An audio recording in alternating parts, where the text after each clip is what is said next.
Welcome back, everybody, and welcome to stream number 7. I have once again almost consumed all of my water before even starting. And I hate to take breaks during streams. I hate doing it. Granted, these aren't very long streams, so it's not going to be too big of a problem. But let's not focus on that. Let's focus on today's goals. Today we have our final affix to make, which is the affix called Martyrdom. And this is actually a suffix instead of a prefix. It's going to be appended to the latter end of a enemy's name, so it'll be of martyrdom, something of martyrdom. And I'm thinking of doing a ghoul. Greetings.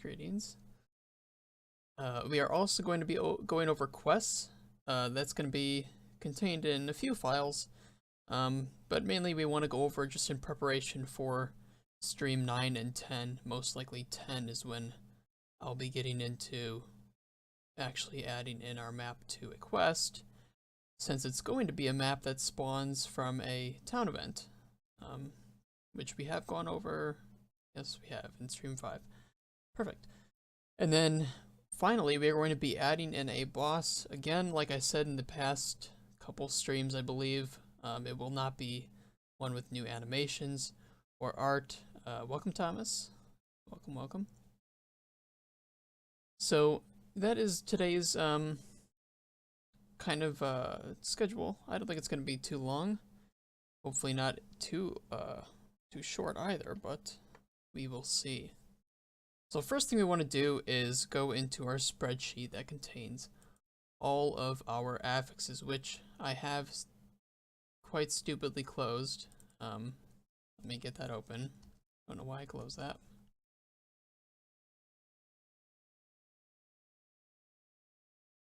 Make sure there's nothing that's going to pop up. I don't want popping up. Alright, no, this is the wrong tab. So we have all of our affix info here, and if we go to Martyrdom, which is right here on line 32, and again, this sheet is publicly available via my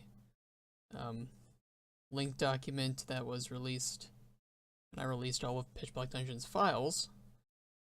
And we can see that with Martyrdom, it does not have any stat changes. We have absolutely none, very much like our Charming Witch. And if we come over to the affix description right here, we can see that upon reaching less than 20% health, enemy will greatly buff allies or greatly debuff heroes at the start of each turn. I know that's small. I apologize. I think I am not streaming in 1080p. You know what I can do? I can simply can I increase the zoom? Oh man, this gonna be fun. Nope. Alright, we gotta unzoom. Can't get the whole... Well, hopefully that's a little bit better. So this works pretty much almost entirely within the bounds of an enemy's AI. Of course, there will have to be a new skill and some new effects, but mostly this is going to be handled within the AI of the enemy, that upon reaching less than 20% health at the start of each turn, they will use that skill, and it will either greatly buff allies or greatly debuff heroes. Let's get back to 100% zoom. Is that 100 zoom? That looks like it. Yeah, this looks fine in 1080p, of course, but I know I'm not recording in 1080, because I thought that was causing the audio problems, but it wasn't. So I could probably revert it, but I have not yet. So let's minimize this, and I'm gonna I already have open a version of PBD here that has the Ghoul of Martyrdom, and we're gonna get this down to less than 20% health, hopefully, and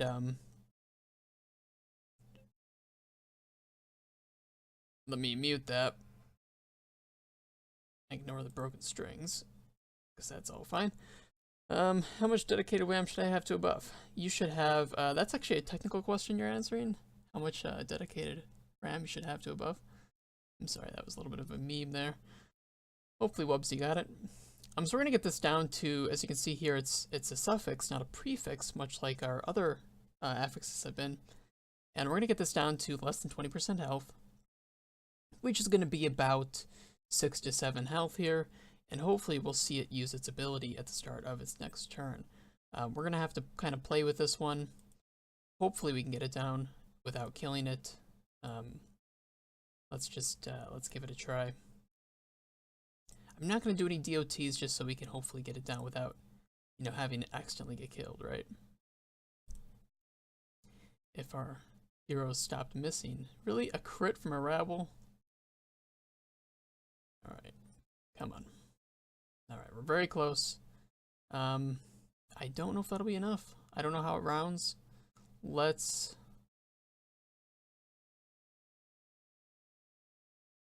That will do it, but it might, if it hits for max and bleeds or crits. So let's just pass turn and see what it does at the start of its next turn. Of course, it will be a bonus initiative. It is not actually a regular ability. So it did not do it. So we need to take off a little bit more health. So let's try with our Vestal. Thomas, so a ghoul misses, but a rebel hits like a truck. This isn't exactly, I know. It's gonna be too. I don't want it to crit. We're gonna have to use Judgment. I think that's gonna be our best bet. As long as we don't like crit and do some mass or stunning blow, perfect. As long as we don't actually stun him. Perfect. Alright, so he should definitely do it now at the start of his next turn. Let's see here after this rabble hits.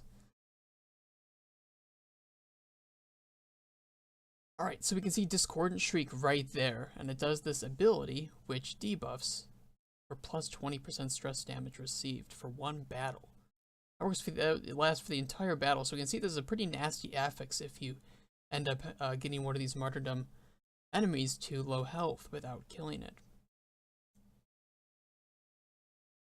And of course, at the end of a battle, which we can get to pretty easily,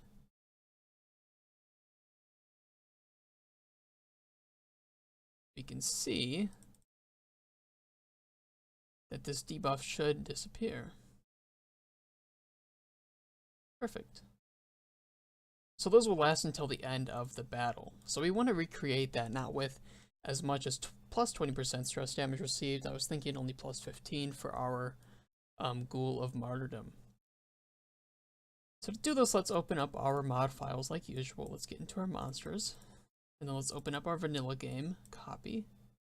And we have not modified ghouls at all yet, so we should have perfectly clean folder here to copy over. So let's just go ahead and copy it, paste, and let's delete our animation and effects. Create copies again of the original folders for D, E, and F.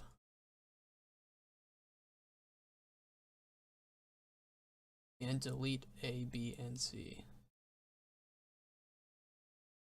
And then remember, we need to rename each of the files before we open them.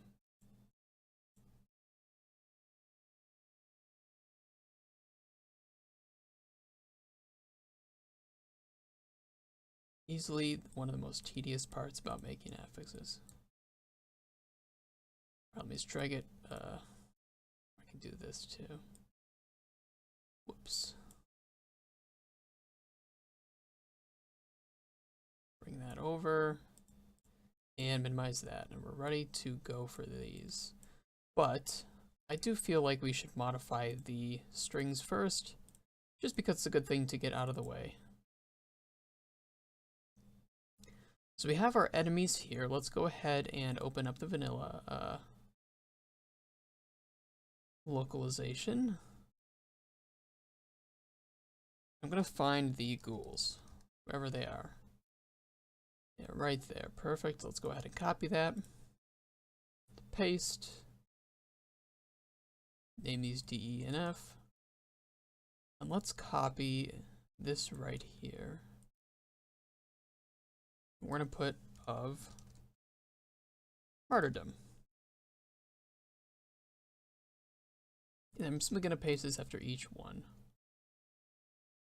And I think I accidentally pasted over that bracket. There we go. So we're going to have a new enemy attack as well, but we're going to have to figure out what to name it here in a second. So this isn't going to require anything to change via the stats. Again, we're simply going to have to, like our Charming Witch, add the new ability, and then set new AI for it. So let's go ahead and let's add a new ability. It's going to be based off of this Howl ability, so it's going to be very similar. It's going to target all of the enemy, or all the heroes, I should say, and it's going to be launchable from any rank. So we're going to paste that, and I'm going to make it hit pretty accurately. Let's just set it to 100 base for Apprentice. Let's name this Howl _ Martyrdom. It's going to have no damage, and again, I just prefer to use 0% for that. No crit. These all look good, except we're going to have to get rid of the current effects. And I think that's pretty good to paste into each of these. Remember to add 10. And then for this, I believe, did we determine how much it increases? It's by 7.5. So 107.5 to keep in line with vanilla. And now we're going to want to open up the Ghoul art files. And I'm just going to do it the slow way for now. I say the slow way, it's not that slow, it's only a couple seconds, but if you have to edit something like 16 files and you do it that way, it can get pretty annoying.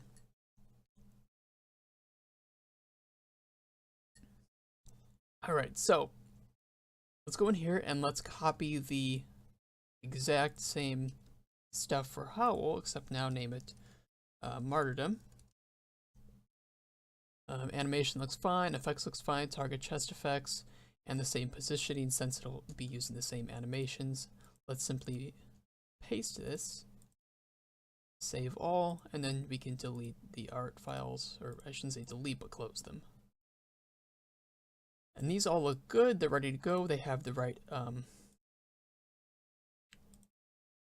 do not, there we go, problem solved. So they have all the right accuracies now, and we just need to make the effects. So let's come in here, and let's open up our effects file,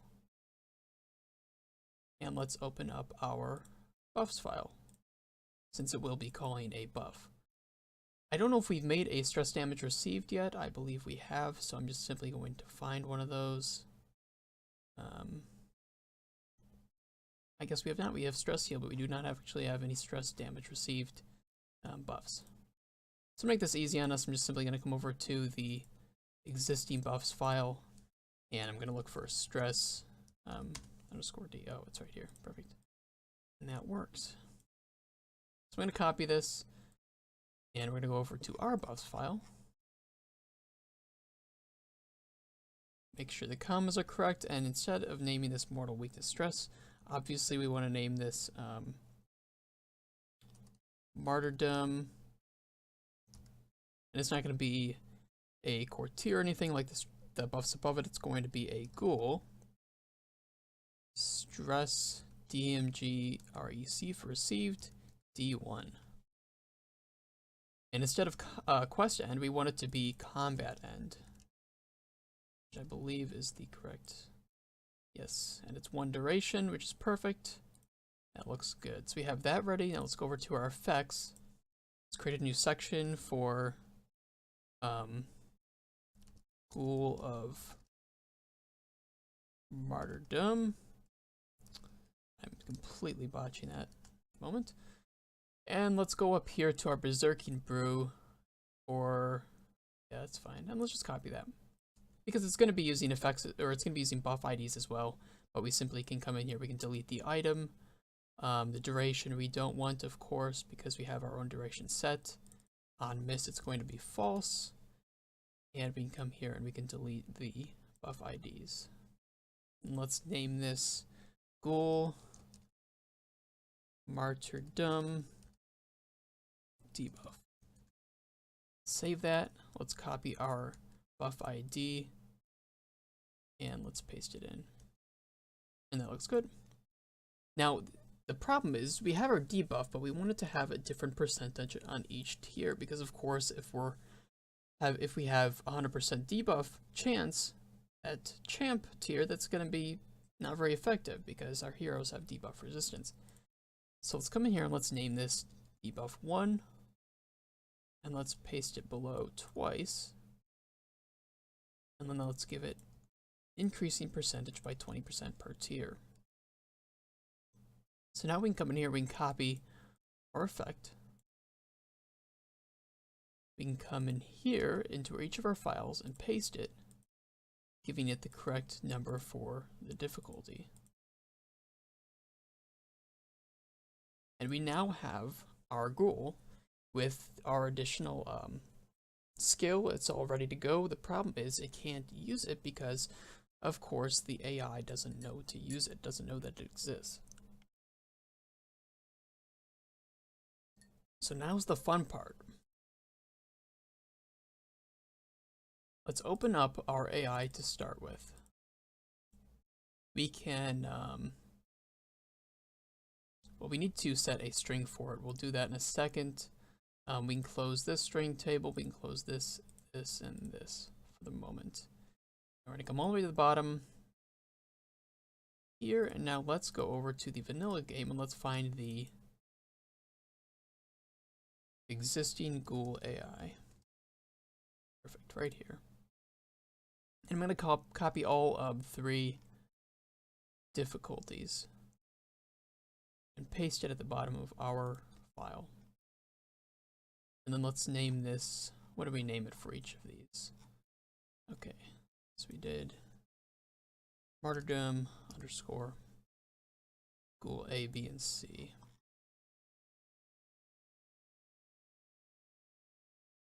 Beautiful. But we don't know what we have to do exactly to get the to get everything working. We obviously know that it was a bonus initiative. It didn't actually take the initiative away from the ghoul when it used its ability, if you noticed. Which I don't blame you if you didn't, since I didn't point it out, most likely. So we're going to come over here to PBD's files, and we're going to take a look at what it did for its martyrdom. And I believe I probably named it in caps. Martyrdom ghoul A. Perfect. So we can see in this bonus initiative desire that it has this HP ratio threshold type. And we can see that at the round start, which is true, and it's not at round in progress or round finish, and pre-turn. So we'll do it before its turn and at round start. It will do its Howl of Martyrdom, and the ratio threshold for its HP is 20%. Remember, this is a float value, which is a percentage put into decimal form. And if it's under this threshold, and it will ignore this bonus initiative desire if it is stunned. So if you happen to stun the ghoul before its next turn, it will actually not perform this martyrdom howl. And that's very important because a lot of people don't think that bonus initiatives should work if the enemy is stunned, and I agree in this case. So we can simply copy this. We're going to have to rename a couple things, but for the moment we can go ahead and copy this and come over to our monster brains and simply paste this in. This is the vanilla file. I don't need that anymore. Let's close that. We come over to our AI file and paste this in. And it's not Howl Martyrdom. I believe we named it. Oh, no, it is. I named it exactly the same. I'm very predictable in that way. So this looks good. This has everything that we want in it. This will tell the Ghoul of Martyrdom that at the round start and before its turn, if it has less than 20% health, it will perform this additional skill. We don't want it up here, of course, because it's not going to be something that we want to just occur at any point in time. It's only going to be occurring as a bonus initiative.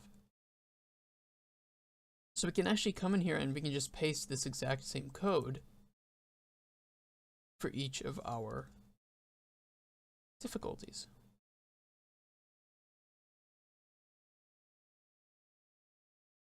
And then finally, we need to come in here and give each of our ghouls the new IDs for their difficulties. And before we call that good, remember we need to give the enemy attack a name. So it's going to be Howl Martyrdom.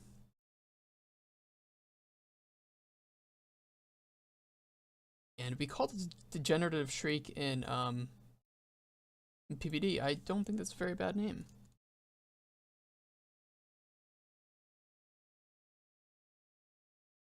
I feel like no, that looks good. Is it? Yeah. That's proper. Should be. Somebody can correct me if it's not. And that looks good. I don't believe there's anything else to the ghoul. Of course, we can come in and check just to make sure. Did we give it new abilities? Yes. Did we give it new AI? Correct. And we did everything that the description says it should do.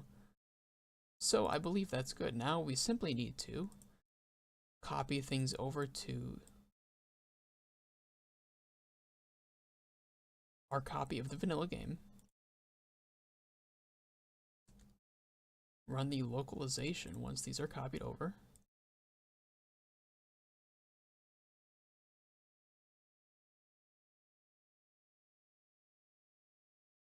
And now we can come in and test our new ghoul.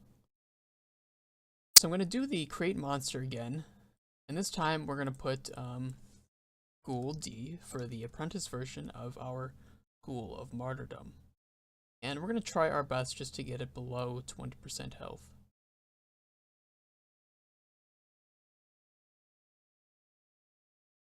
And hopefully we can in the first try. I really hope.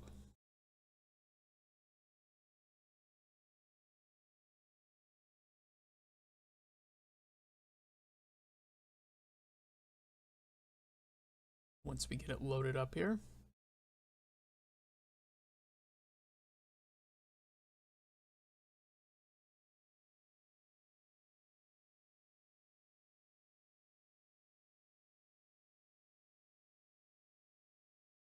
Should have started up before the stream.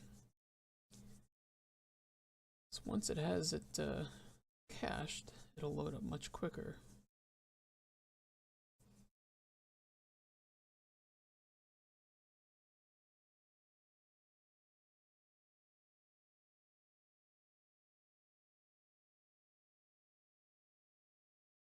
There we go. All right. So we have our ghoul of Martyrdom, and we can see that the string obviously has shown up correctly. That's very good. To get it below 20% health, basically, we're going to need to get it to 5 health, most likely. And that can be pretty difficult to set up here. But it can happen. Let's try to keep away from the dots, of course, although this might help. As long as we don't kill it. Oh god. And a crit. Alright. These still do damage in vanilla, so we can, or not. It has 33% prot. Let's pass the turn.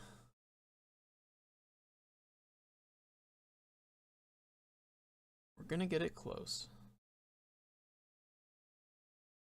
Let's pass the turn for our Houndmaster and our PD. I think I could probably do a rake from the... Alright, so that should be good. So in a couple turns here, since it's going to take that bleed dot, we should be able to see our Degenerative Shriek being used at the start of the ghoul's turn. Let's pass. Remember, it's probably going to be 5 HP that we're going to need to get it to. Perfect. So at the start of the next turn, we should see the ghoul do its ability.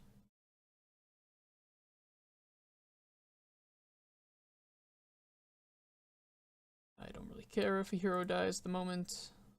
Alright, so it should do it now. And we can see Degenerative Shriek. Beautiful. Problem is, it just used it on itself. And I know precisely why.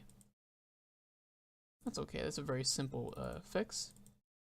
We can see that the target on the effect is performer, not target. And we simply need to come in here and change that. Easy. So we know that's fixed, and we know it's working. One more thing that we need to make sure is, yeah, nope, that should be good. Yeah, poor Ghoul, he did take a little bit of a hit there, but that's alright. If we wanted to test it again, we could see that it will work for sure, since the buff was applying with the correct duration and effect. If you wanted to know why it said 40 instead of 15, it's simply because he hit four of our heroes, so it was applying 4 times, and but he resisted one of them. That's why. Was it 15? I don't think we changed the number, actually. Let me come in here a second. We did not set it to 15. That's good. Alright. All problems are solved. Let's test it one more time, just so we can call that good. I don't like to leave it not for sure there. Let's load it up one more time.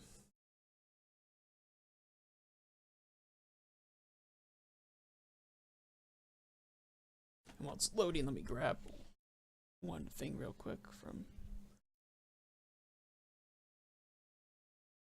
over here. You can't see what I'm grabbing, but that's okay. Alright, so let's load it up again.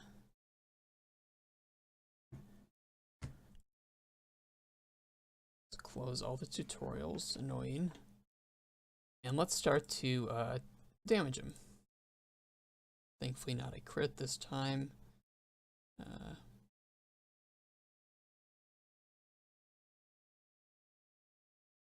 Get a little bit of DOT going, right? As long as we're careful about it. I won't get too much going though, but we will get a little bit. Let's do some raking. And for the sake of time, I'm going to simply speed up the game. Oh, that might be too much. We are not going to damage him at all this turn. He's definitely going to have enough by the start of next turn.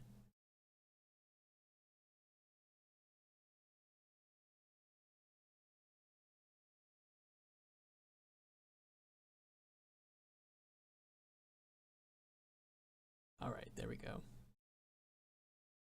Degenerative Shriek. And we can now see the debuff applying. Of course, the -10 is from... He probably did like Skull Toss or something. We can see here that it is the correct percentage. It shows the correct duration, and it did not apply to the Ghoul himself, who of course cannot be stressed at all, being an enemy. So, we have a perfectly workable affix now. The Ghoul of Martyrdom is done, and working as intended. So we got that out of the way. We can come here and we can commit our changes. Simply say Ghoul of Martyrdom implemented, and select all, press OK, and we have committed it to our repository. So next up on the list is going to be quests, and how quests are edited and shown, and how they're generated, and all that good stuff.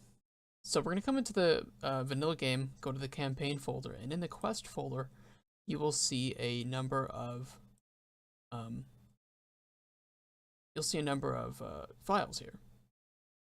I'm simply going to open all of them up, and I'm going to do that simply by dragging it over here, just so I can quickly open up each one. And we're going to go over each file individually. Let's start with let's go over that one last. Let's do that. Let's do it in this order. So the first one we're going to open up is the quest.exitPenalty file. And this very simply shows you the penalties for failing and regrouping in the game. These are the stress damage that each hero takes when you fail or when you regroup. And this is very easy to change. These are simply integers. There's not a lot to it. It should be very self-explanatory. Next one up is the number.quest.generation file. And this shows that during each successful week that you pass, how many quests will be generated. So these are simply week numbers, and when it reaches this final week number, it'll just stay at 13. So you don't have to worry about adding like a billion in here for every single week that exists. Got distracted a bit. What are we doing now? Quests? Yes, we are doing quests. Simply going over each of the quest files and kind of what each of them mean. There are some comments on these, or in some cases like this, it should be pretty easy to understand. Number of quests per town visit table. It's very simple to understand. Obviously, here we do have a comment. It says this table restricts what level heroes can go on what level quests. Rows are difficulty, and columns are quest length. They don't have quest length in this anymore. It's simply going to be for level 0 quest, level 1, level 2, level 3, level 4, level 5, and level 6. And of course, level 2 and level 4 do not exist. So setting these all to say 99 effectively removes the level restriction. And that's saying that, a maximum of level 99 heroes can go on every single quest. Next up, we have our quest types file. This is a very long file. I, of course, don't want that to intimidate you. We're going to kind of go over just some quick sections here. These are the goals. So when you open up a quest in game, and you're going to have a goal. Of course, you have, obviously here you can see the Kill Necromancer A, which is, as we know, the Necromancer, but the Apprentice version.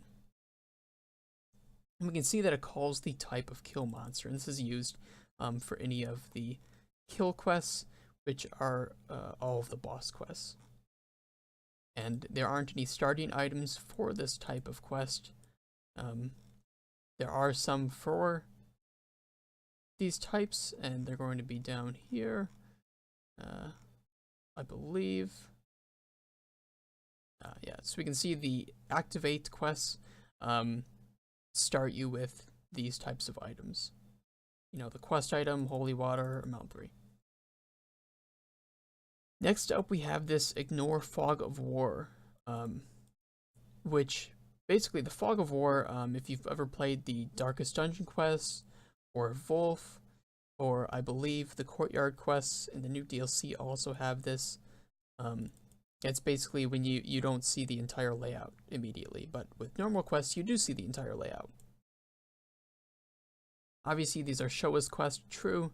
The only one that isn't, I believe, is just the tutorial one, which is the Old Road quest, which doesn't show up anyway. And then the data that it calls is the monster class ID of the Necromancer A, and it's going to have one of those. So that's very simply how you set up a goal.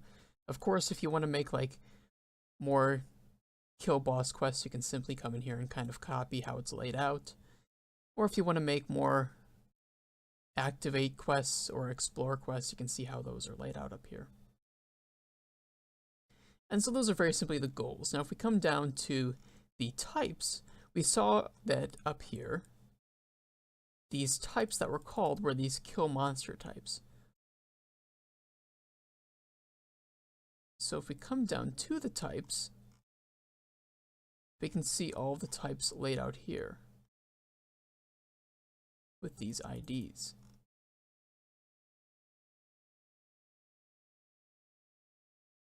And these are pretty self-explanatory as well. You have your inventory activates and which ones can be in certain dungeons. Again, a lot of these are very kind of hard-coded. There's actually, can you actually create something like Kill the Collector, Kill the Shrieker quest? Yeah, you could. You absolutely could. You can simply make a normal quest appear and then just make the enemy that you're supposed to kill the collector or the shrieker. Wouldn't be too difficult to do something like that.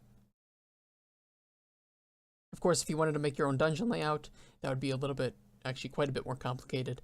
But obviously we're going to be doing that at the end of the stream sessions here on stream 9 and 10. And then up here we have these town progression goal IDs, which are up here. We see what is required to actually properly progress a town week. So only one of these needs to be active in order to pass a week. You either need to explore 3 rooms, do 2 battles, have somebody afflicted, or have someone at death's door to successfully pass a week. And again, if you need to, I just highly recommend, because going over each and every one of these individually would just take so much time. Come in here, see how it works. It might take a while, but eventually you can start to create your own quests, much like I did with PBD 4.5 back in the day. Next up is the quest.generation file. If you have any questions, by the way, during this, please stop me. This is kind of a very complicated set of files to understand. It's also pretty restricted in what you can do. If you end up trying to edit it too much, you could cause issues or crashes or instability. It's very, very easy to do that within these files. So we can see at the start of the generation, we have this max number of generated quests per dungeon, which, as it says, is the max number of generated quests per dungeon. And this controls all of these sections here. We can see the required number of quests to finish, or the crypts to unlock, is 1. For the Weld is 3, the Warrens and Cove are both 4. And then we have the generated resolve level difficulties, which is basically if you have a hero of resolve level 2, it's going to start generating level 1, or I should say apprentice and veteran dungeons. If you have a hero of level 5, that you'll start having champ quests show up. So these control kind of when certain difficulties of quests actually end up showing. Just to stagger it so that you don't have a whole bunch of apprentice, but you only have champion dungeons available. That won't ever be possible. And then we have these massive set of groups denoting quests, actually the generation of quests that show up. So we can see that each of these sections denoted by these square brackets are weeks. So we can see that, if you've never done a quest in the crypts, the only quest that can show up is going to be this cleanse, or these are the battle quests, complete all room battles, and the length of it is going to be 1, so it's a short quest. And as you complete quests in these dungeons, you'll start unlocking the next tier of brackets, and more quests of different types will become available until you reach the final bracket in the crypts, which will be this one. And you can see that you'll have a short explore, short battle all rooms, medium explore and battle all rooms, and then long explore and battle all rooms, and then a gather and activate. And these chances that are in each set of square brackets are, of course, like any of the other chances we have in the game. They are the chance of a single entry divided by the sum of all chances in a set of entries. So since these chances are 1, each quest has an equal chance to appear. Now they moved the generation, they moved this, or the max number of generated quests per dungeon. I believe they moved that, didn't they? Well, it ties into this number of quests generated per town visit table a little bit. So the max number of generated quests that you get per dungeon is going to be 4. I mean, you'll never have more than 4 dungeons for each quest available, but the number of max quests per town visit table is only going to be a max of 13.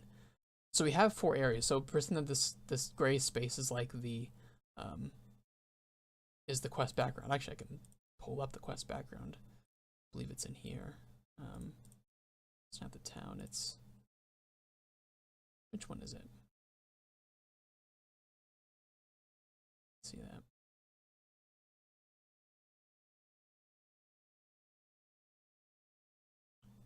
Is it here? Where is it? It's... Oh wait, it's in quest select, that's right. So in the background we have, you know, the crypts, the weld, warrens, and cove.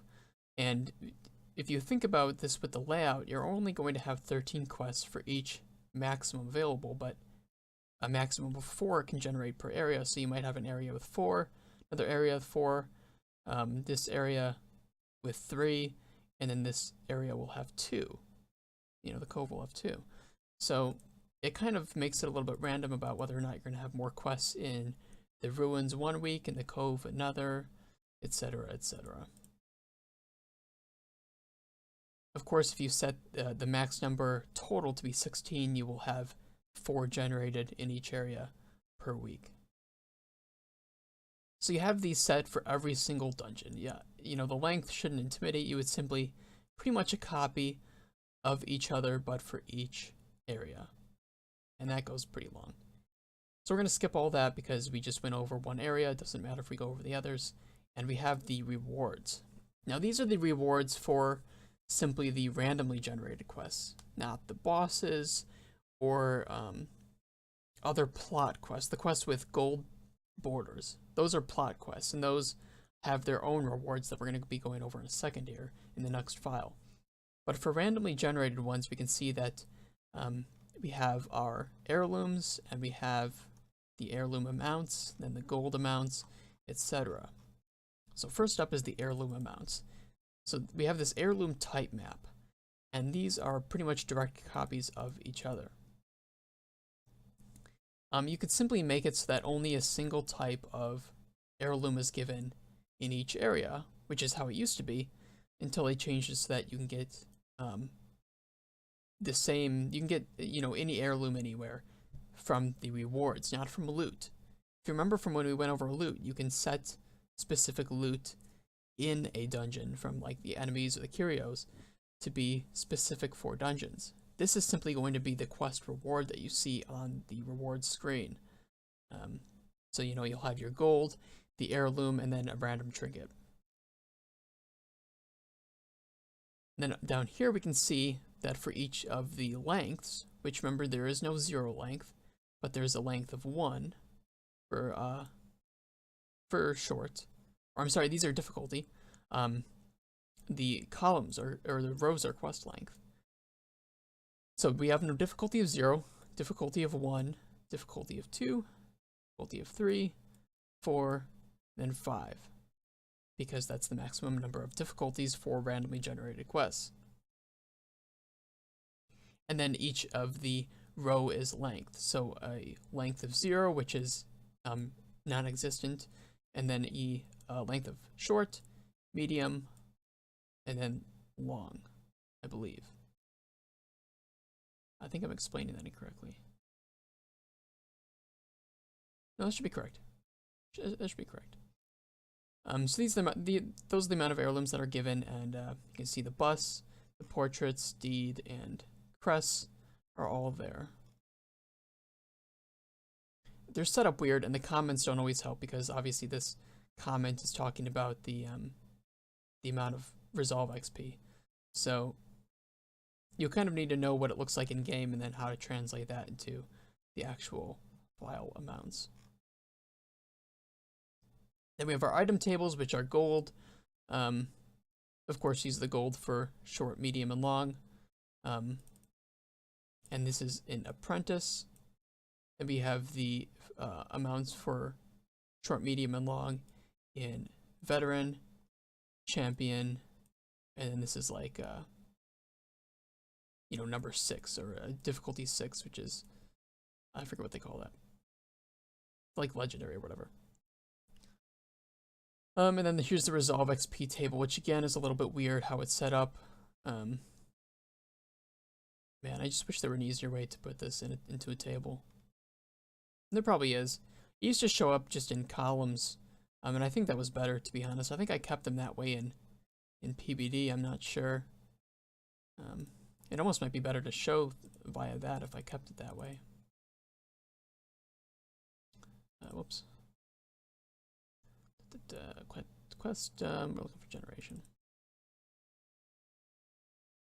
I did keep them like that because I felt they were better this way. I really felt that, like, they were better to show off in this way, because you could see that in each of the difficulties, so we have difficulty 0, difficulty 1, which is apprentice, then we have veteran and champion. You could see that short, medium, long, short, medium, long.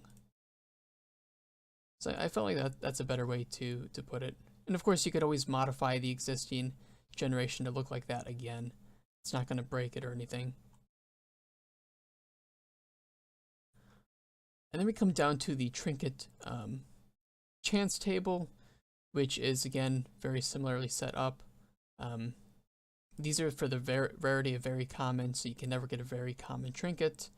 Of course, you don't ever see this rarity in game. It's simply labeled as common, but there is actually a rarity of very common, which is something only people would know if they've come around and tinkered with the files. There's even a rarity background for it, actually. You have common and the very common. This very common one is a little bit rusty compared to the common one, which isn't rusty at all. So it can be difficult to notice because they're both named common in the game, but there is actually a rarity of very common. But you can never get one of those from a quest. You'll always get a minimum of common. And you can see here that these are the difficulties, of course. 0, then apprentice, 2, and then veteran, 4, and then champion, and then difficulty 6. So you're only going to get a common in short apprentice quests. But even, and then for uncommon, it'll be medium apprentice quests, and then rare is going to be long apprentice quests. And again, this is also set up weird. If I still have PBD's files open, I think I kept it the old way as well. I might not have, though. Oh no, I did. I kept those the old way as well. I just think this is a much simpler way of being able to see, just to set it up. Because this doesn't seem like a table, but it is a table, and I think it works better that way. And that goes all the way down to the ancestral rarity. Again, it's much easier if you put these in tables, or obviously PBD's files are completely free to use and look at, of course. So if you think that modifying it via a table is easier, you can simply copy and paste in the table as it used to look. And then lastly, we have these plot quests, which are super long, tons and tons of variables that are applied to a plot quest, and there are tons of plot quests, very long. For the sake of making it easy, we're simply going to, just gonna copy this apprentice necromancer, and we're just gonna kind of keep it limited to one plot quest. We're not gonna worry about any others at the moment. Okay, so we have our ID here of the plot necromancer. Does it have an achievement? Yes, it does. And this simply means that there is an achievement for killing it within the, I believe within the statue. I think that's what that means. Unless there is actually an achievement for getting it. But I don't think that's what it means. Does anyone know if there's an achievement for killing? I don't think there is. Either way, the dungeon level in this case is not the difficulty or the length, but it's actually the level that the dungeon needs to be for this to appear, and that's what that number in the skull means. When you start completing quests in an area, that's the dungeon level, and that determines, when it's a specific boss can appear. Oh man, We're slowly getting through this. This is a very complex file to understand. So much to do with quests compared to like trinkets and stuff. But again, that's why we're taking these kind of in order of things of greater complexity. Just so that we kind of know the file structure and we know what we're looking for. So we have this whole quest section here is shown with the brackets, or the curly braces, I should say. That this is kind of the entire of this quest ID is set in this entire area. So we can see that, is this a plot quest? Yes, that's a simple Boolean. What type is it? Well, we know from previously when we looked at our types, this is a kill boss quest type. What dungeon does it appear in? The crypts, or the ruins, as it will say in-game. The difficulty and the length. Of course, we know difficulty of 1 is apprentice, and length of 2 is medium. The goal ID is the Necromancer A, which we took a look at before. And we can see that the completion reward is then set up in this kind of subsection. And we can see the resolve XP that's given, and the item definitions, which are in this subsection, that it's going to give 3 rewards. It's going to give 4,500 gold, it's going to give 4 bust heirlooms, and it's going to give 6 crest heirlooms. And then the additional trinket for completing it is going to be 1 very rare trinket. So we got through that. That's perfect. And then we have a large set of assorted Boolean values and integer values, and that's all in this kind of subsection here. Is progression and is repeatable? First off, there are no repeatable quests in vanilla, I believe. Unless, I think they gave it to the Shrieker now, as I guess would be considered repeatable. Wouldn't he? That was the Darkest Dungeon quests. So yeah. So obviously the Crow is repeatable, of course, since it can appear multiple times. It didn't used to be, though. Regular, like the Necromancer, those aren't repeatable. Is progression, does that mean that, is it used to progress the game's plot quests? And yes, it is. Has statue contents? This is true, because there is a statue, I guess, achievement, or, goal to kill the Necromancer. And that way it will appear within the statue, and completing it will check that off. Completion dungeon XP is set to false because it gives its own XP. Or no, that's not what this is for. The completion dungeon XP is actually for whether or not it gives XP towards the dungeon level. Sorry. Is town progression goals enabled? Yes. Simply put, can you progress a week by being in this quest or completing this quest? And the answer is yes. Can you retreat while in the dungeon?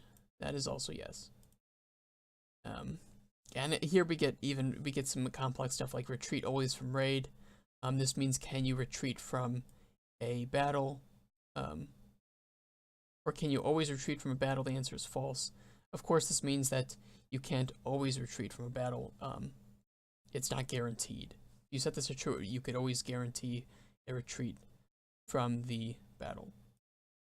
Retreat party kill count. It doesn't kill any of your party members. This is only used in the Darkest Dungeon and I think the Courtyard. I could be wrong. I haven't played much of the Courtyard. Is surprise enabled? Yes. Is scouting enabled? Yes. Is roster stress cleared on completion? Means that if you complete the quest, does all of your stress get cleared on all of your heroes? That is only used in the Darkest Dungeon. Of course, you could set it to be true for all of the plot quests if you wanted to. We're going to ignore these upgrade tags or roster buffs to apply in failure. If you want to take a look at how these are set up and used, take a look at Wolf for both of these. And for this one, take a look at, for these two, I should say, take a look at the Darkest Dungeon quests. And for these two, take a look at the Shrieker quests. At these 4, I should say. Has quest select warnings? This basically says that, or these 2, I should say, that has, if you forget to put on trinkets or if you don't bring enough food, whether or not it's going to warn you that you should bring more, or that you should put trinkets on. And then the suggested trinkets, I believe, is going to be the,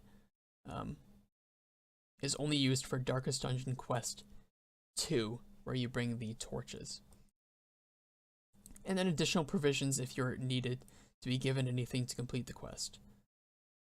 And these would be used very similarly to the Activate quest, where it would give you a specific set of items, kind of guaranteed at the start of the quest.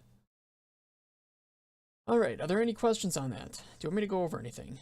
Because that was a absolute ton of variables just to define a single plot quest. And I should almost get more water. But I won't, because I'm bad. I will get some after, if there aren't any questions.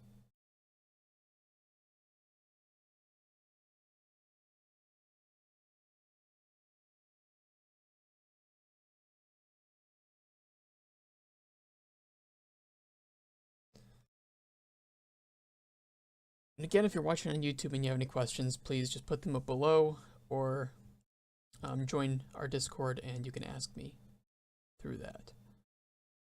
Because this was a ton of variables that I assume somebody might want to kind of pause and go back in, or just want something clarified.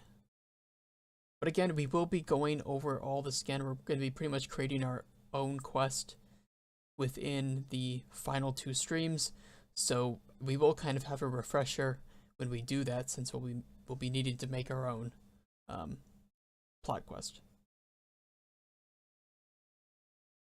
So if there aren't any questions, we can close that, and I'm going to consider our quest gone over. Of course, we're not going to go over like create one today. We will be doing that probably within our final stream. For the time being, though, I am going to get some more water, so you will have to excuse me. In the meantime, I will show my be right back screen. I will only be a couple minutes.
Alright, I'm back.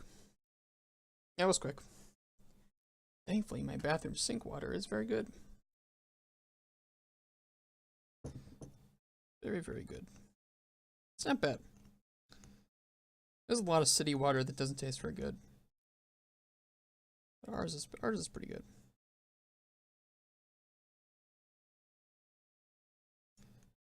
I feel bad for anybody that lives in a city and needs to buy bottled water to actually get like good tasting water, or normal tasting water. It must get expensive. I mean, it's not too bad. It's not like, you know, $100 for a jug of water or something. Alright, enough about water though. Let us move on to creating our boss.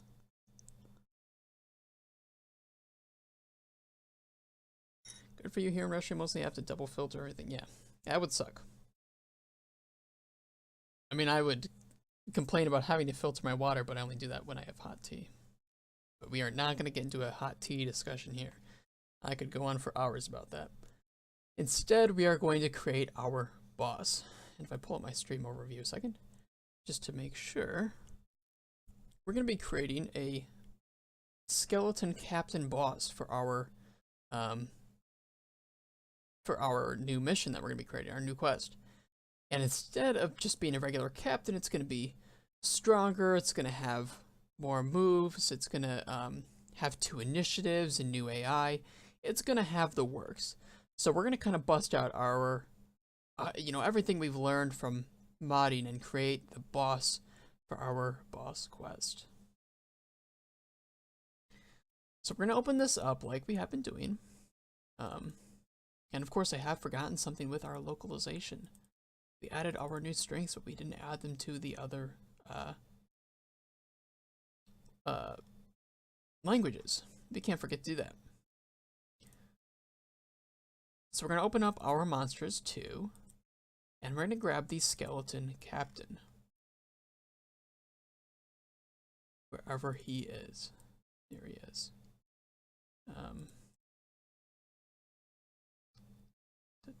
Let's create a new folder. Skeleton captain. And we're simply going to paste that in, and then copy and paste again, getting rid of the original.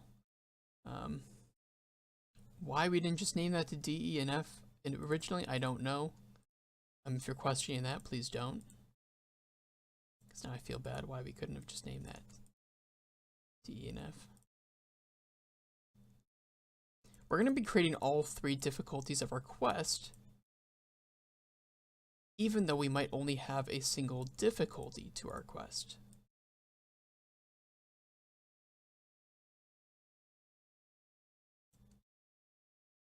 And I'm thinking of having it maybe, we'll see what happens. We might make it have 3 difficulties.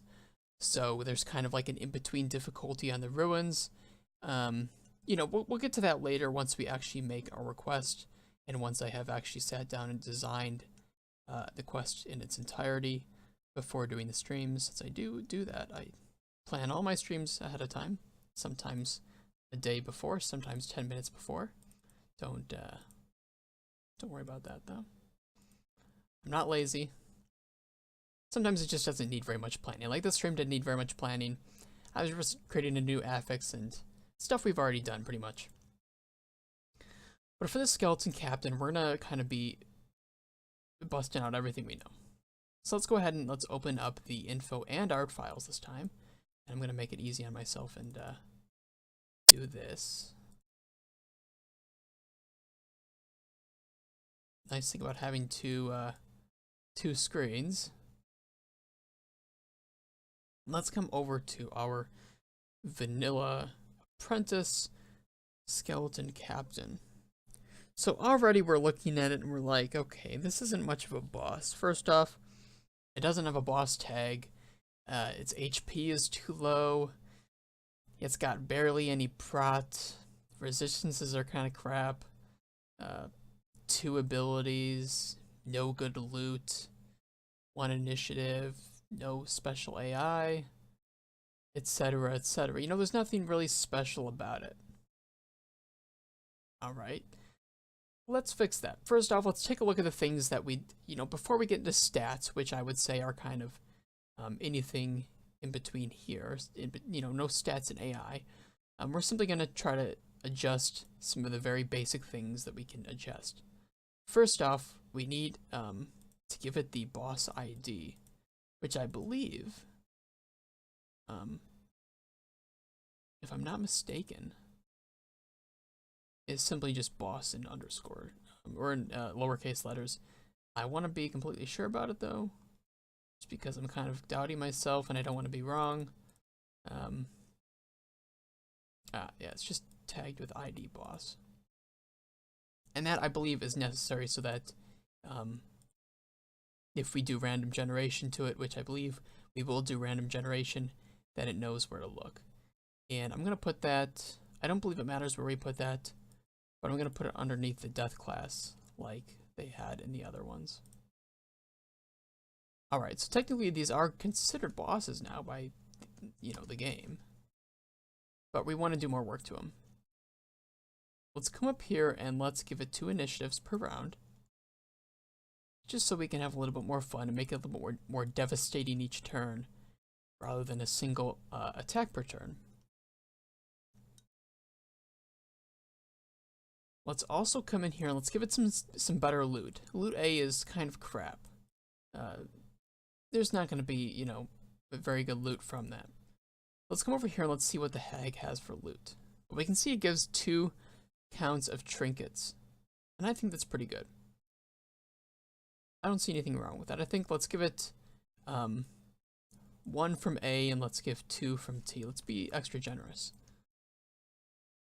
And I'm going to simply come up here and copy that for each difficulty. Okay. Let's come to the battle modifier. Let's see. Disables the stall penalty. True. Yeah, that's pretty good. Maybe give a skeleton trinket loot. I don't think so. I was going to do that, but I think I want to restrict that so that we force players to have to do the curio interactions. Since this is only going to be a quest that may appear 3 times and we have 5 trinkets, I think we'll keep it at this. Of course, if we want to adjust it later, very, very simple to do. The battle modifier, let's come in here. Disable stall penalty, yes, since it's a boss. Can it surprise? Yes. Can it be surprised? No. I do not want a boss to be surprised. I don't think that's very, I think that's very boss-like. To jump into a boss room and get, you know, and have the boss be surprised. That's pretty good. So that's all the kind of the non-stat stuff that we've adjusted here. Hey Silvio, don't mind me just lurking here even though I'm not really interested in starting up modding. Hey, no problem, Lexa. It's always good to have lurkers, and you know what? Maybe you do want to mod. Maybe you want to do something stupid, you know, make like maybe you want to do something really stupid and make like all the skeletons resurrect from their corpses. I mean, nobody would do that, right? That sounds like a really stupid idea. Cough, cough. Yeah, that's actually a pretty good idea. I kind of like it. Yeah, so we've done all the non-stat things. Pretty much all we have left to modify is like the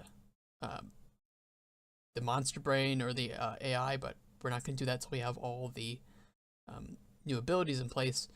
But next thing we want to do is adjust the stats. We want to make it so that these are more boss-like in quality. We want to make the HP be effective and be tough. Give it a little bit better resistances. Maybe a little bit more prot, so that people may have to debuff it to do any, you know, actual HP damage. Make its accuracy better, a little bit more damage maybe. Kind of just beef it up. But before we do that, I want to come in here to the Hag again, or maybe to the Necromancer would be a better one. Just so we can see a good starting set of stats. It's always good just if you want to make a new boss or a new enemy, just to see what another boss or enemy does. So we can see that it starts at 105 HP, but with no prot. So that, you know, it's going to go down pretty quickly. Most people consider the Necromancer to be one of the easiest bosses in the game. But a good HP to start at would probably be, I would say, 110, and with prot of, let's do 33. And so effectively, without any prot debuffs, we're basically giving it 110 HP times 1.33, or to be completely exact, about 146 HP. But of course, we want to encourage people to debuff prot, and when we put the prot there, it either encourages people to use DOTs or to debuff prot. And because we have 2 initiatives, that might also encourage prot even further, or encourage dots even further. So we want to make it a little better. If we come into our Necromancer again, we can see that it's stun resist 75, poison resist, which is blight 20, and bleed resist, which is 20. Well, I don't really want that. We can see here that the skeleton captain has 200% disease resistance, or bleed resistance. On each tier, it increases by 20 and then 25. I want to make that 300, just so that you can't debuff it debuff that and then buff your bleed skill chance and potentially bleed a skeleton, which of course has no blood. So we're just going to give that a little bit more immunity. Necro is pretty easy indeed, even in PvD. Yes, it is. Well, in PvD, I wouldn't say it's too easy, simply because it has some other tricks up its sleeve. But no, it's not. It's meant to be an easier boss. We don't want it to be stunned very easily, but of course stuns won't work on it very well because it has 2 initiatives. So it's still going to shrug off that initial stun, even if you do happen to stun it and have another turn or another initiative in that same round. But let's give it something like 85. And of course, this is going to be 105 in veteran, and then plus 25 from that, which is 130. For poison resistance, I want to make it a little bit more resistant to poison. So I'm going to say something like 45 is a good starting. And then, which of course this will be 65. And then that will be 90. Oh, did you see the video with Flag bleeding the shit out of skeletons bounced? Yeah, I can imagine that being possible. Unfortunately, immunity in vanilla is 200%, which I don't think is high. I think it should be 300% vanilla, just to make it impossible to actually bleed skeletons. Or if they were like a Boolean value in battle modifier where you could set like can be bled to false. In that way, you could set it to something like 200% just to kind of give it, you know, quote unquote, immunity. Debuff resistance, I think we can keep this pretty low, but I do want it to be kind of in line with something like the Necromancer. So let's give it 40%, which this will then be 60%, and then this will be 85%. And move resistance, let's make this a little bit higher. Let's make this 120% base, 140, and then 165. So we now have our base stats in line with what you would expect a boss to have, apart from the HP, which we do need to carry over, which we will do that in a second, actually. So to accurately see what we want to do for HP, we could kind of sum it up based on what we see on, you know, with just visual cues, or we could say let's do 158 divided by 105, not 110. Where's my calculator? Doesn't show up. 105, and we can see here that this is basically a 1.5 multiplier. So we can say, okay, we have 110 base. Let's do 110 times 1.5, which is then going to be 165. And now we can come to our champion Necromancer. We can say 215 divided by 158. Which I know I was doing this on the other screen. We can see it's about 1.36. Let's come to our veteran and let's do 1.65. Or 165, sorry. 1.36. Which is about 225. And now our HP is in line with, our HP and prod is now in line with each difficulty. That's a very simple way to do calculations because you can kind of reverse engineer the math behind each of these stat boosts.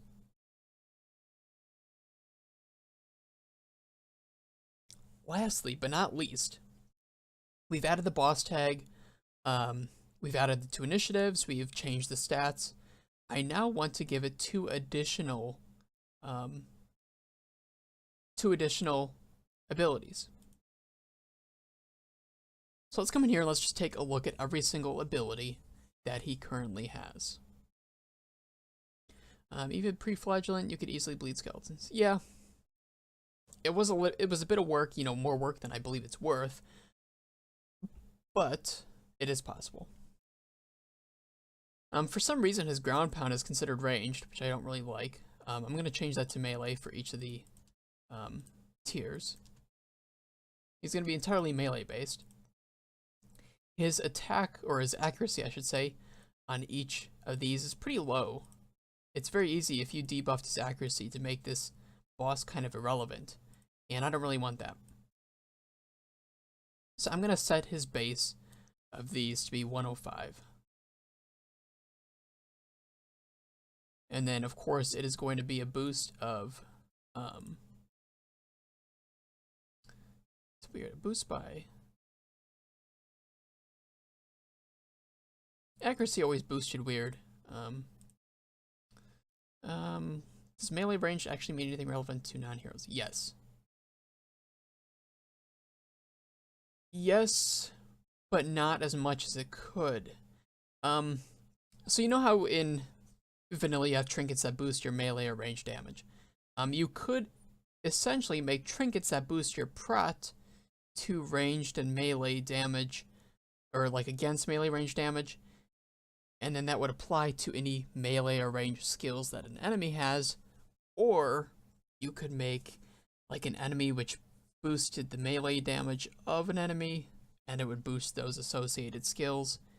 So it is still important to give it just in case you do it, you know, in the future if you made like a buff that did that, or a prot buff against a certain type.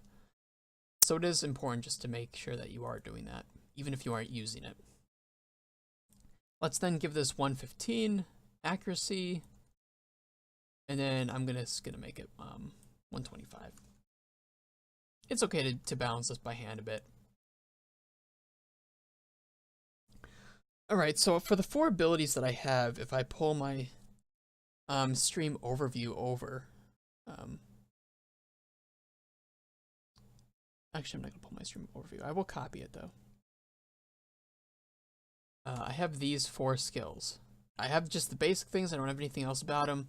A singular stun and high damage, a team-wide shuffle, random 2 high damage, and a team-wide stun and low-medium damage. Which sounds pretty fun. We have most of this already. We kind of have the animations to make this happen simply because we have a team-wide. I believe the skeleton captain actually only has one. I think he only has one animation. And let's come in here. Let's check that just to be sure. Yeah, he has his attack mace. It's the only attack that he has is the same attack. Which is kind of boring, but it works. Simply stunning. It will be for 2 of his abilities, right? Yeah, you have two stuns. A singular stun and high damage, and a team-wide stun and low to medium damage. And of course, we're gonna balance how he uses those. But for now, we can see this crushing blow is pretty high damage, high crit chance, and it's a single target. But we want a stun along with that. That's pretty easy to get working. Let's close our necromancer. We don't need that anymore. We do need our strings. We're gonna keep that open. And let's open up the vanilla effects. Just so we know what to look for. I know what it's called. I could type it in, but I want to come in here and just kind of show. We see these stuns. We're just gonna make it these regular stuns. Or actually, because it's a single stun, let's make it a strong stun. And as you can see, these have a higher chance than the regular stuns base. So I'm gonna come in here. I'm gonna copy the singular stun or the strong stun 1, and after effect we'll put that effect strong stun 1, and we'll keep that as crushing blow. That'll be its own crushing blow. And ground pound will now be the team-wide stun and low-medium damage. Exit boy, balancing the stun chance of AoE stun to be threatening enough to actually be able to stun people with above average stun resist, but low enough to not have a high likelihood of doing 4-man stun. Killing you with no counterplay must be hard. Like I said, that was an extremely long singular sentence. But I get what you mean. Yeah. It's going to be very difficult to balance but we can do that through AI mostly. We can make it tough, we can make it hit hard and be threatening, but just not used as often. Of course, it's going to have 2 initiatives per turn, so this is going to be a lot of AI balancing to make this threatening, but not too threatening. Thankfully, I have enough AI modding experience to, I'm pretty confident I can make this work without issue. I'm gonna put these in just so I can kind of see the skills that we apply this to. Alright, so the singular stun and high damage is going to be the new crushing blow. The team-wide stun and low to medium damage is going to be ground pound. I think that's what it's called, right? Ground pound, yeah. Team-wide shuffle we can call something shake. I don't know, like I don't want to do earthquake or earth shake or something, but trying to be creative here with the names.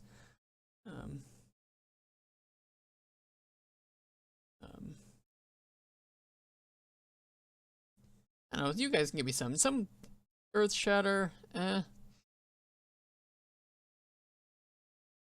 maybe ground quake or something. You know, like ground quake. Because we could do like 2 types of grounds and 2 types of crushing, like crushing blow, or and like crushing slam. You know.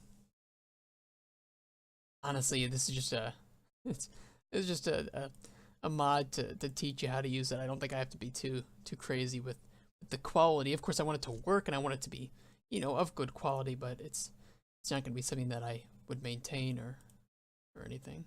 So we can just keep it kind of here. It doesn't have to be too creative. So we want to create this team-wide shuffle. I think to make that, or actually, before we do that, let's make sure ground pound is actually low medium damage and has a team-wide stun. So it has this multi-stun. So let's come into our base effects and let's check out the multi-stun chance. The multi-stun chance is exactly the same as the weak stun chance, except it's applied to each enemy. And I don't think that applies too often, to be honest. I don't think it's very threatening. I could change these, but this would of course affect any enemy that has the multi-stun. I don't really want to do that. So we're going to come into our effects, and we're going to put skeleton, captain, boss. Skip my question about team-wide stun, by the way. Oh yes, I did, sorry. Can we actually set same conditions for the team-wide stun to be used? Like if the boss gets stunned, the moment he gets his turn, he does the team-wide stun.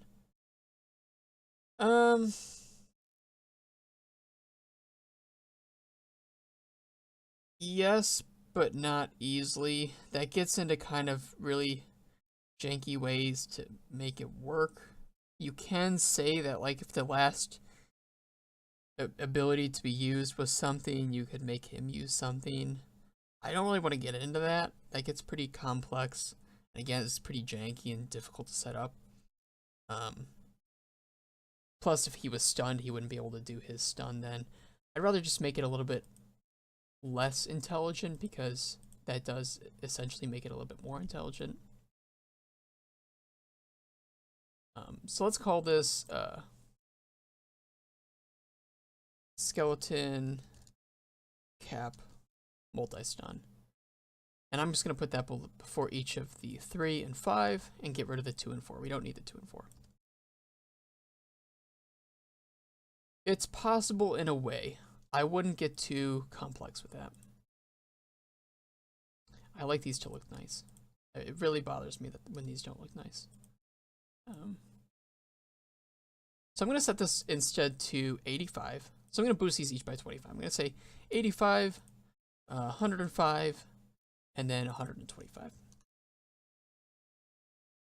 And make it look nice. That looks good. We have a little bit more threatening of a multi-stun than the original multi-stun And we're just going to put this here for now. I'm not going to change the other two right now. I want to get one set up, and then we can copy over each of the different difficulties, or each of the different abilities for each of the different difficulties. So I'm going to save them all and close X because we don't want to save our template here. So next up, we want to do a kind of this crushing blow, but called crushing slam, that targets one hero randomly and then another hero randomly. So it's essentially going to be two random heroes instead of crushing blow, which is a singular attack. So I'm going to come up here and I'm just going to copy crushing blow. And instead of calling it crushing blow, I'm going to call it crushing slam, very similar to the string ID that we're eventually going to call it. And if we come over here, let's see. Crushing slam is going to be random to high damage. So there's going to be no stun to this. It's just simply going to be damage.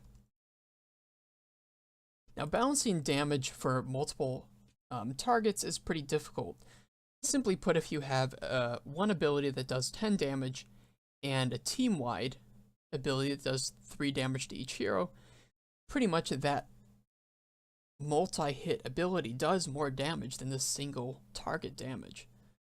So you want to be very careful about how much damage you set to abilities that hit multiple targets.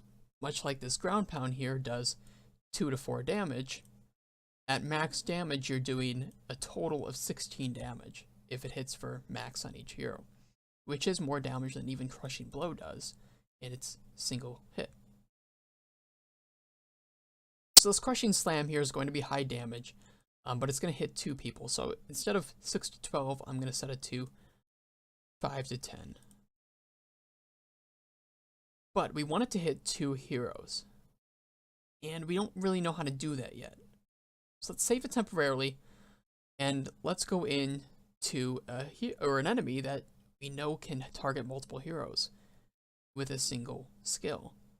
And that is actually going to be the fishy shaman, or the pelagic shaman. So in the Fishman Shaman, let's open up, and we see all of his abilities have this weird thing at the end, or one of his abilities has this extra target count and extra target chance. And this simply says that there's a 25% chance that this ability is going to target an additional hero. 1. If you set this to 2, of course, it would have a 25% chance to target 2 additional heroes, or if you set this to 1, it would always target an additional hero. That's what we want. So let's go ahead and copy this, and we can close it. And in our crushing slam, let's paste, and let's set this 1 and 1. So there's a 100% chance that this crushing slam is going to target an additional hero. But of course, with the current target setup, it's pretty much always going to target enemies 1 and 2, and we don't want that. We want it to be any hero. We want the reach on this guy to be huge because he is a very large enemy. And of course, we'll go back and we'll kind of take a look at the launch and targeting parameters after we're done making each of the abilities. Right now, we're just kind of going to get the basic framework for the abilities in place. So this looks good. We have 3 of our abilities kind of set up in the base, and lastly, we want this this ground quake, this team-wide shuffle. So we already have a team-wide ability, which is our ground pound. So we're simply going to copy that and paste it below. And we want this to do no damage. It's going to be simply a shuffling ability. It also is not going to be able to stun or be able to crit. I don't see it in here, so I know we can come over to our fishy shaman if it's still here and copy the is crit valid parameter, just to make it easier on ourselves. And let's call this ground quake. And it's a melee skill. It can't crit, so we're just going to set it to 0, which is redundant because you can't see crit chance in game and it can't crit anyway. It's just kind of a thing to keep things looking clean. And instead of it being a multi-stun, we want it to be a shuffle. So let's come back into our vanilla effects, and let's look for our shuffles, which should be pretty close to the top here. So we have shuffle party, and it looks like these skills have a slightly increasing chance to shuffle party, as we see here. And we can probably use these, although I might want the chances to be a little bit higher. Although 80% doesn't sound bad, because again, this 80% applies to each hero individually. So this does encourage the use of using move resistance trinkets, since shuffling is a move. So I think using Shuffle Party 1, 3, and 5 isn't a bad idea. So let's come up here and let's paste the Shuffle Party 1 in place. And that looks good. We have the proper effects set up. We have our targeting. I think our Crushing Blow. Let's make this available in ranks 1, 2, and... yeah, I think 1 and 2. So let me explain why I'm going to keep this at 1 and 2 instead of making it available in like 3 or something. So because he is a size 2 enemy, and we know, let me actually find the Darkest Dungeon guide here a sec.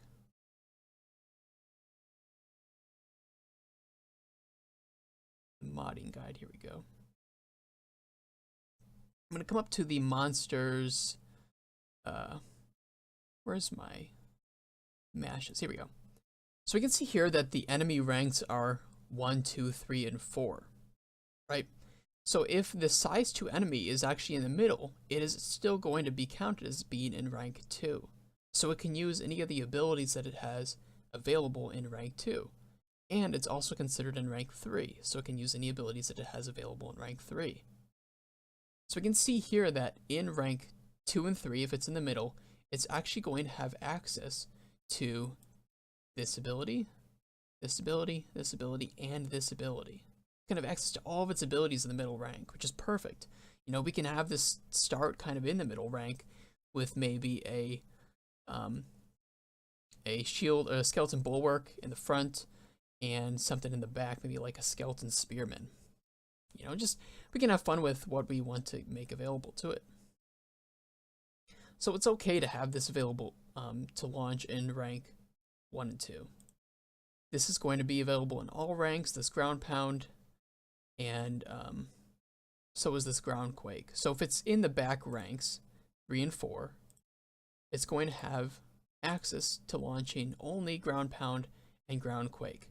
And if it's just in the front 2 ranks, it's going to have access to only Crushing Blow and Crushing Slam. So we have this strong damaging ability, both available in the front, and if you push it to the back, it's not going to be doing very much damage at all, but rather be stunning you and shuffling your party. And that's very important to remember, because as we add more of these attacks and make the AI a little bit more complex, we have to be aware of what it actually has available in each rank.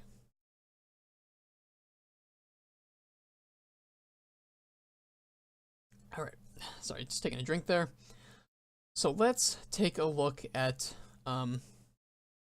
let's get these added to our art files first. So let's go ahead and add Crushing Blow. Let's call this Crushing Slam. And then Ground Pound, let's copy that and paste and call it Ground Quake. And let's go ahead and copy and paste this for every single difficulty. There we go. And let's close our art files just so that we don't have a ton of files open at the moment. And we can close this. We don't need that anymore. We don't need the base effects. We don't need our effects open. And let's focus on getting these abilities put over. So I'm simply going to copy over the Crushing Slam. I don't think we changed anything other than the accuracy on those, which are already changed here. I think crit chances look good. I want to keep that pretty high. Alright, so let's copy and paste these over.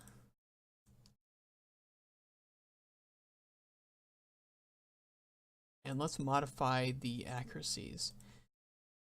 So I'm thinking it's pretty okay if we have, let's put a slightly lower accuracy on our ground quakes. Let's do 95. Let's lower these each by 10. So 95 is then going to be 105 here. This is going to be 115. And that looks good. Alright, so we have our accuracies all good. Our crits should be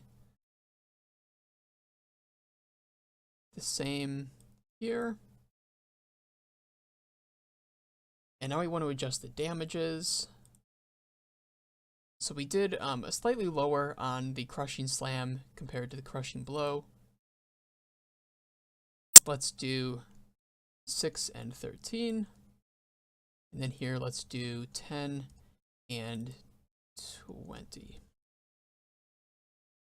Which is still pretty high. I mean, this is going to be a very damaging enemy. He has pretty good crit chances. His accuracy is pretty good. I mean, this is going to be pretty tough. If we need to kind of lower its difficulty a little bit more, adjust HP values, we can. We simply want to get it implemented, and then we can balance it based on kind of the intended difficulty later. Balance always comes after implementation. You don't want to spend too much time on balancing before implementing, since we have no way to tell what it feels like beyond the initial values here. So let's get the strong stun here. Let's make sure it's at 3. Right. Skeleton Captain multi-stun. And I believe we named this, I believe we did 1, 3, and 5. I'm going to open it back up so we can check. Yeah, 1, 3, and 5. Shuffle Party. Do you want this crushing debuff that's on here? Do we want that to be present? I forget what that does. Let's simply copy it and paste for it. Lower stun resistance. And this is on his main ability. Yeah, that's okay. We can keep that. Alright. That looks good.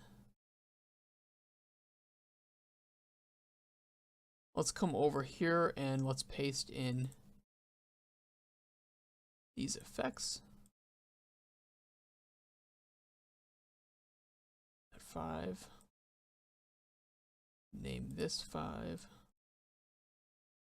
And let's verify that these are all as intended.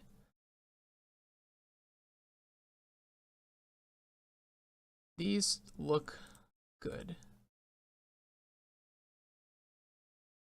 Alright, so we have all of our new abilities implemented. We have all the stats, in line and balanced for what we want. We now want to add our ability strings in. So we have this Crushing Slam and Ground Quake abilities. So let's come here and let's paste this. Let's name this Ground Slam.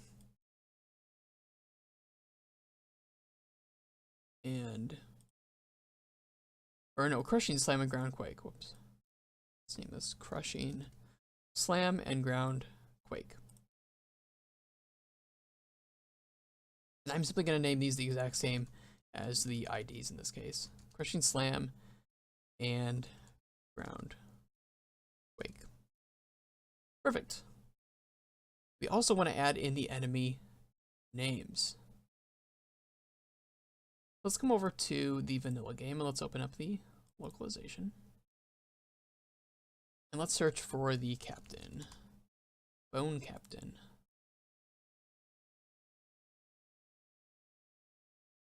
Let's have a little fun with the names here. These are D, E, and F, remember? Let's name these the, we have Bone Captain, Commander, and General, but let's do like the, let's do the Lord of Bones, the Prince of Bones, and the King of Bones. Actually, just to keep it in line with, let's do the Baron of Bones. Baron of Bones, Prince of Bones, and King of Bones. just for a little lighthearted fun. A little bit of Game of Thrones stuff in there too. So let's go ahead and make sure we copy everything that we added to our other languages.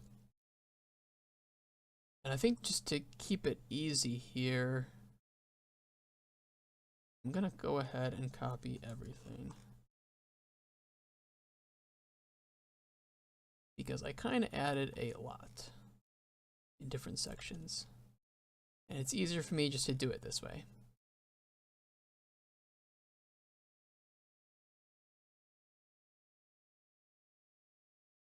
There's our Russian. Here is our Polish, our Czech, Italian, 2 versions of Chinese, which I wish I understood the difference between the versions of Chinese, and Korean. And that should be good. So that should be all of our new strings. So we can close that. Now we need AI, and this is where it gets fun, because we're gonna have to create pretty much completely new AI for this guy. We can close our effects and these effects and these. I'm gonna keep these open since we are gonna have to edit them. Let's go ahead and open our AI. And for the sake of keeping things simple, I'm actually just gonna copy the skeleton soldier AI because it's short. I kind of want to create this from scratch. So we're going to call this mini boss, or not mini boss, skeleton captain boss A. That looks better. Alright, so we have these specific skills. I'm going to go ahead and delete all of them except for one. And we have a random target. So we kind of have this base boss AI setup. And now, here comes the fun part. So I'm going to move this to the other view, which is something we can do with Notepad++. Now we want to add in, we have 2 initiatives, which makes it pretty difficult. We don't really want them to repeat any single ability twice in a row. And we can do that simply by coming in here and saying that during a specific initiative, only do a single skill. And how do we do that? Let me close that. I'm going to open up the vanilla AI, since we can come in here and we can copy things pretty easily by doing this. And let's find one where I know we have this first initiative. And I think, if I remember correctly, the Shrieker will have it for sure. Definitely. So we have this first initiative only parameter that can be applied to specific skills. So we can say that on the first initiative, he's only going to have specific abilities open. So I'm going to go ahead and do that for 2 abilities. On the first ability, let's make him only available to do either his ground pound or his ground quake. So he's either going to stun the entire party or shuffle them on his first turn, his first initiative.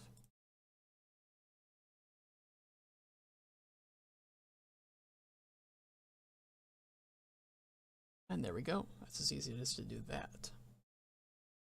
But I also don't want him to do like his ground pound or ground quake twice in a row. And we can set this up by adding in a cooldown. Now, I'm almost 100% sure that this cooldown actually applies to turns, not initiatives. So it isn't going to be a 1 initiative cooldown, but rather a 1 turn cooldown. So if these 2 initiatives can only be launched in the first initiative, and he has a cooldown of 1 round, that means that 1 round during his first initiative he might open with ground pound, and his next one he'll only be able to open with whatever other one he didn't do, which in this case is going to be ground quake. And we can set these to be a little bit higher than usual. And because his 2 other skills can be used in any initiative. We can get rid of that. And set these two to be Crushing Blow and Crushing Slam. And set these to be a little bit lower, but still equal to each other.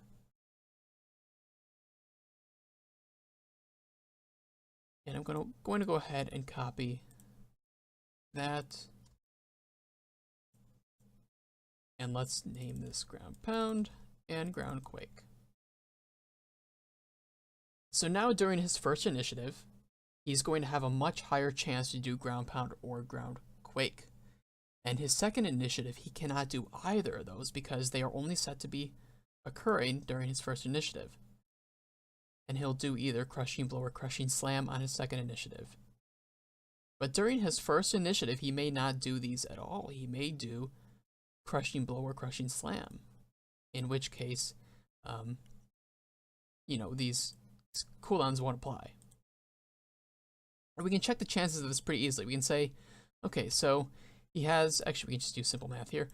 So he has 14 plus 6, so he has 20%, or he has 20 total, chance to do any ability. And during his first initiative, he has a total of 14 out of 20, which of course is going to be a 70% chance, with simple math, to do one of these two skills, and a 30% chance to do one of these two. All right. During his first initiative, if he picks one of these, then he has an equal chance, so 50% chance to do either one of these. And remember, Ground Quake and Ground Pound can be launched in any position and target the exact same amount of targets.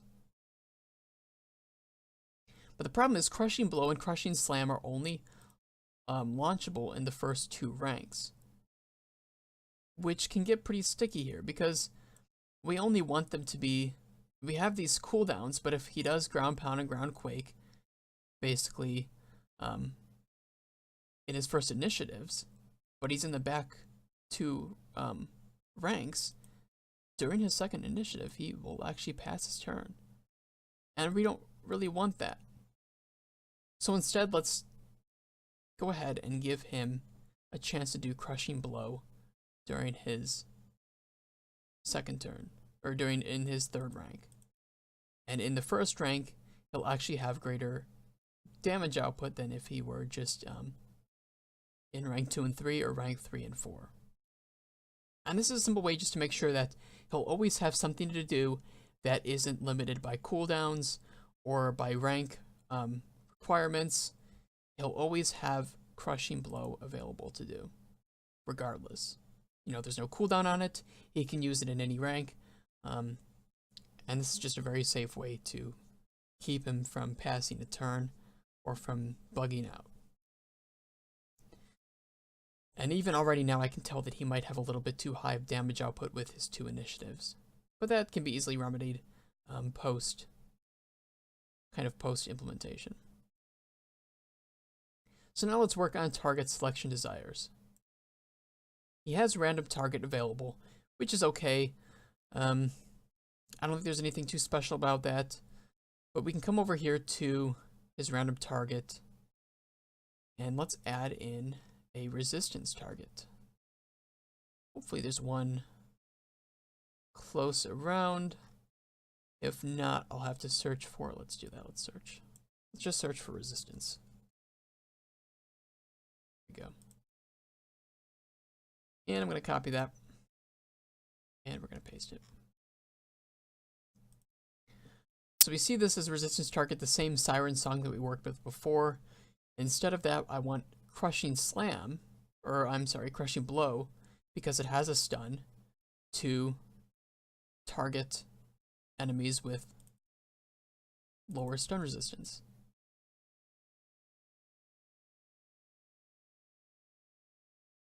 Actually, no, I don't want that. I want to change something. So we have this Crushing debuff that lowers stun resistance on enemies, but it's applied to a stun as well, or applied to a same skill that has a stun, and I don't really like that.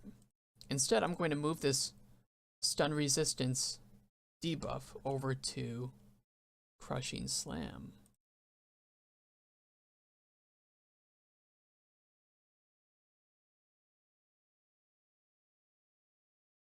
And I'm going to make it available in Apprentice as well. That's going to require a little bit of extra work. That's okay though. Let's get our vanilla effects open and see if we can find that crushing blow debuff. So it looks like it calls the skeleton Captain Stun Resistance D1. That's okay.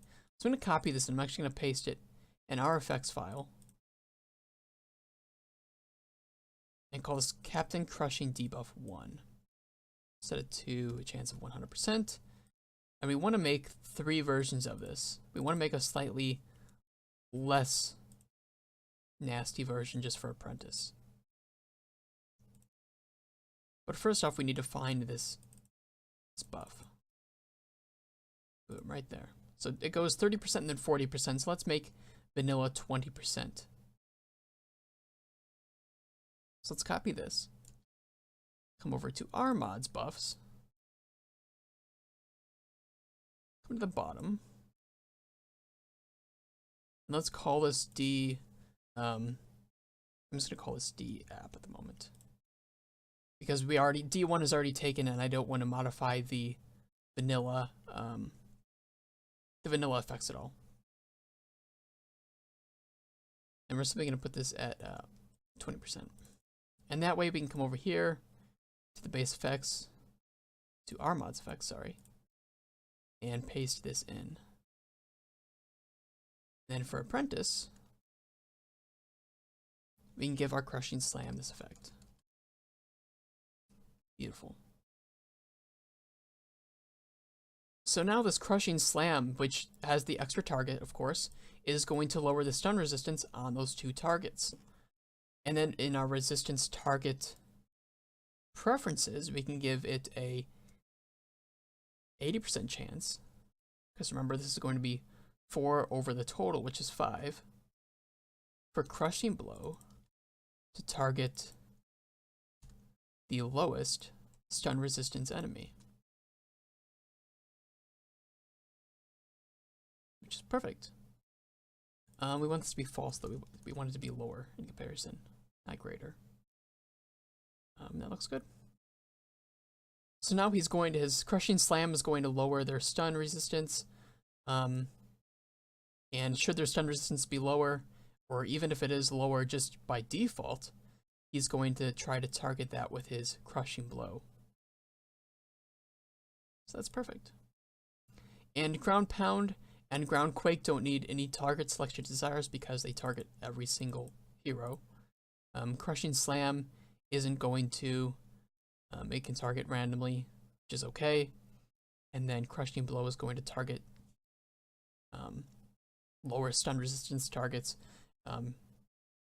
with an 80% preference over just a random target. And that looks good. I think we can keep that exact same AI for each difficulty, but just for the sake of keeping it normal, I'm going to make 1 for each difficulty, just in case you want to make it a little bit more difficult or a little bit changed. Let's come over here and let's paste it in.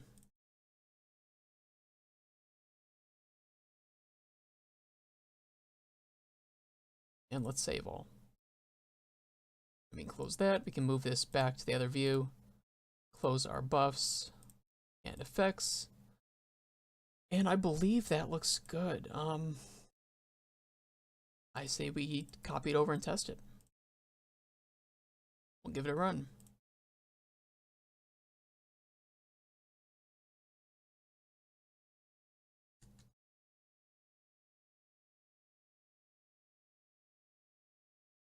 All right, let's run our localization again.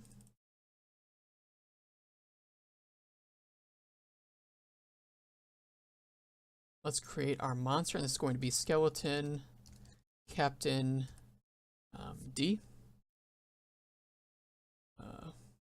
And just for the sake of... We have to be careful about this because remember that he can't move at all. So his rank is kind of going to be changing based on any other enemies that might be present. You may want to keep enemies alive so that when he's in the back, he might be able to use something, or you might move him around. But the enemies that we want to put him with are going to be very important. So let's go with Skeleton Defender A. And a Skeleton Spear A.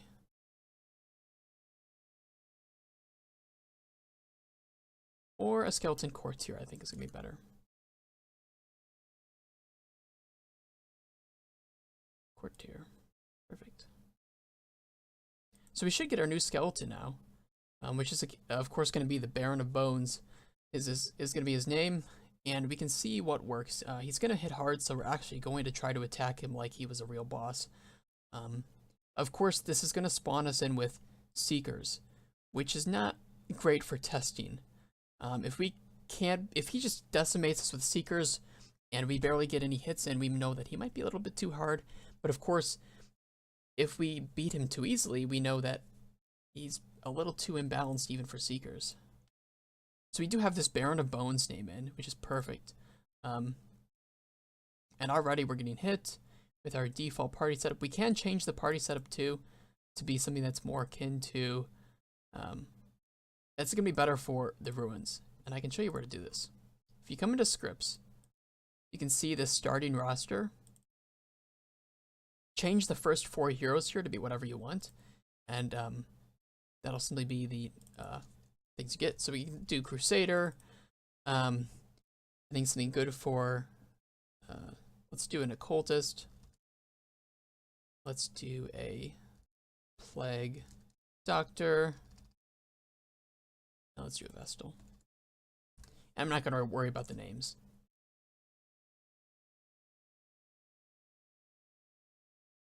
And of course, they might not have these skills that we want, but that's okay, we'll work around it. We just want to see if he maybe hits a little too hard for kind of apprentice level, or if there's any bugs with his AI or his abilities. You know, we're just kind of doing some smoke testing right now. We'll do more testing when we actually test our map and see if it works. I'm gonna speed up a little bit. We do have you know, our blight abilities, which is perfect. We can come in here, we can start to maybe get some blighting on him. So there's his Groundquake, which is his Slam, of course, which is nasty because we don't have any way to really. Oh, he does have Holy Lance, which is perfect. So we might be okay here. An unfortunate miss. His Crushing Slam. Ooh, that's some nasty damage. But let's get some lower damage on him. Beautiful. Got a move and a stun there. So this is a very stun heavy enemy comp here. Our Plague Doctor is getting ruined. Another Ground Pound, just for stunning. Another Dead Weight. Oh man. Another Crushing Slam. But I mean, all of his abilities, I don't think we've seen, what's his one? His Crushing, his high damage singular attack yet.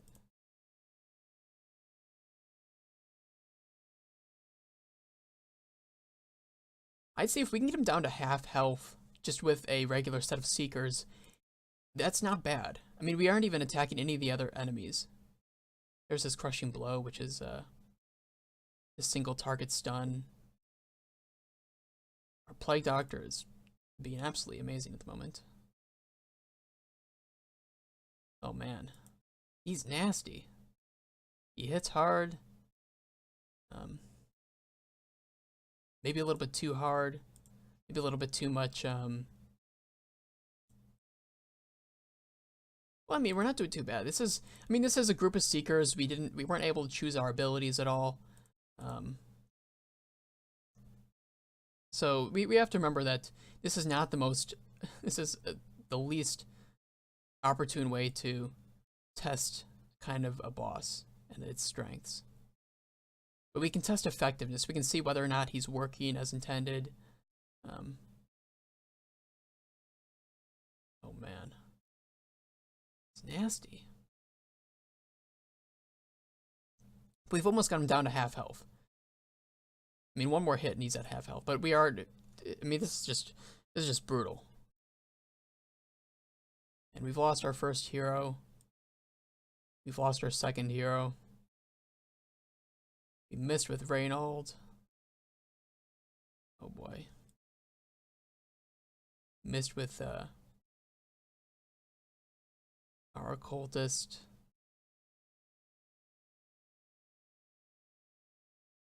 Simply brutal. So maybe his damage is a bit too much, but we aren't going to worry about balance right now. We're not going to do that. We're going to worry about that when we implement him as a boss in our quest. So for right now, we just wanted to see if his AI worked and if his abilities worked, and they did perfectly. So we'll worry about balance on the final 2 days when we actually implement him into our homemade map. But for now, we can see that everything works.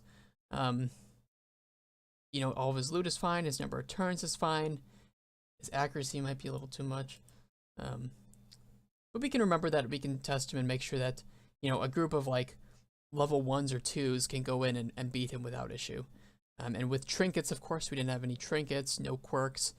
So this was like the worst way we could ever potentially test a boss's difficulty. And that's okay for right now. We can close this and we can commit our changes because this did work. It is all ready to go. Implemented boss, skeleton, captain. And we'll press OK. And that's perfect. And that wraps up everything that we've done for today. Are there any questions about anything we've gone over? As I pull up our schedule.